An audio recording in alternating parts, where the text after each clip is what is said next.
So I finished the On the Set documentary for Nickelodeon on HBO.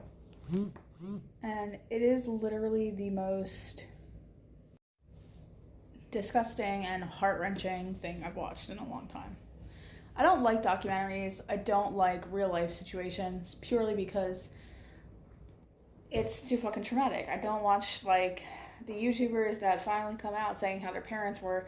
I didn't watch any of the gossip on the 8 Passengers family because I physically couldn't. It was fucking gross. And I feel horrible for these kids, and I'll support the people that are talking out about them, but I won't watch the videos because I can't. But since this was my childhood, and I fucking loved shows like All That, Kenan and Kel, The Amanda Show, Drake and Josh, iCarly, I even liked Henry Danger. I know it's older, and like I was older when it came out, but I watched it with my kid, and like, you just know, like, when it's your childhood, you have to see what the fuck was going on. So I watched it, and it was fucking disgusting. Truly, crudely disgusting. All of these characters suffered that they're talking about. All of the actors and actresses suffered. The two that I'm gonna bring up are the two main focuses, I think, in the show, or in this documentary, which were Amanda Bynes and Drake Bell. Why do I hear that door opening? That door behind me, which nobody is here, so it shouldn't be opening. I'm on a fucking break right now. Well, I have time before I clock in. But anyway, it's fucking heartbreaking. Everything we've seen Amanda Bynes go through her entire life, we're like, oh, child star rebel, or we're not like, they're like, child star rebelling, blah, blah, blah. No, it was Dan Schneider poisoning her against her family. Her family was probably definitely shit as well, because she said her father had done some things. But her family was shit, Dan was shit, so it was like two criminals pulling at your arms and legs, and you got nowhere to go. This poor woman has suffered a chemical lobotomy, has suffered multiple years of physical and mental abuse.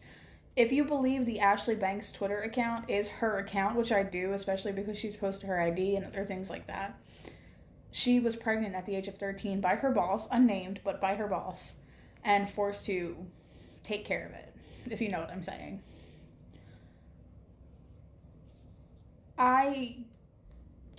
That door just fucking opened. I heard it. I can't imagine ever going through any of that or having to see a part of that. And I did not know that the show What I Like About You was a Dan Schneider's project. That's fucking heartbreaking and sad, because I actually like that show. But I liked all of them when I was younger. And it's really gross, too, considering Dan Schneider watched Amanda grow up from, like, a 9-year-old to a 18, 21-year-old through What I Like About You, and co-made or partially made that show where she's a sexually active adult. Like, that's gross, in my opinion. But, whatever. Then we move on to Drake Bell. And we hear his story. And of course, our hearts are going to break for him. And then we hear everything that was done. His mother's side, like her being a piece of shit, trash human being. Brian Peck. How Dan came to his aid. And the reason I think Dan came to his aid is because now, after you've been abused like that, you can weed out those types of people. And I think Dan was like, let me play extra nice to him so he doesn't suspect me, because we all know what Dan is.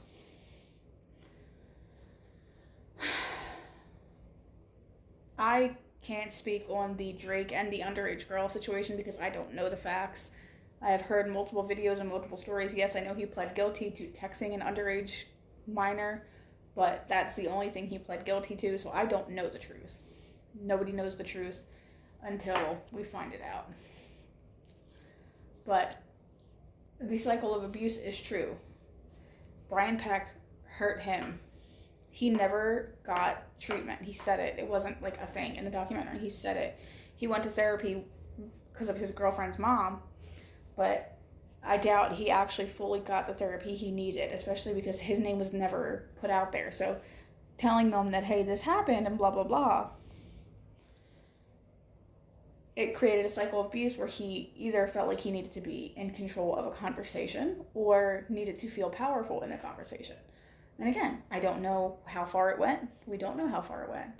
But Brian Peck created a cycle of abuse.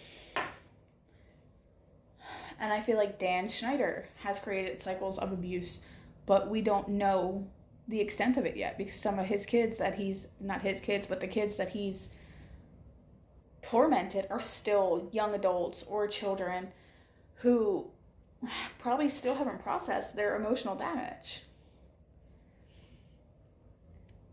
Look at fucking Josh. This man has evil in his eyes. And no, not because he didn't defend Drake, not because of anything like that. This man has pure evil in his eyes, and I can tell it. I'm pretty sure half the internet can tell. It's fucking gross. But this documentary is worth a watch. It will fuck up your brain and your childhood, but it is worth a watch. As for, there was a suggestion that there might be a part 2. If there is a part 2, I feel like it should focus on the other side of Nickelodeon, not the good side, because there is no good side.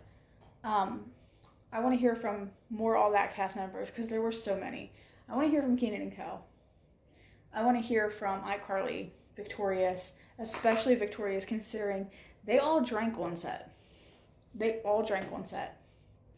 And I want to hear from Sam and Kat. And I don't think Jeanette McCurdy's going to bring this up, but she's the only one who didn't sign an NDA, so she might. Especially when it comes to speaking out about it. I don't think we're going to hear from Miranda Cosgrove. I feel like we might hear from Jerry Trainer because of some behind-the-scenes things we've seen with him and the iCarly cast. He tend to stand in between the kids and Dan. He might not have fully known, but I think somewhere he knew. I don't know. So I would just love to know more from them. Or maybe even do the next part Disney. Yeah, Disney will sue them fast, but Disney. Anyway, what are your thoughts on the documentary, and what are your thoughts on them making a part 2? Comment, like, subscribe, and let me know.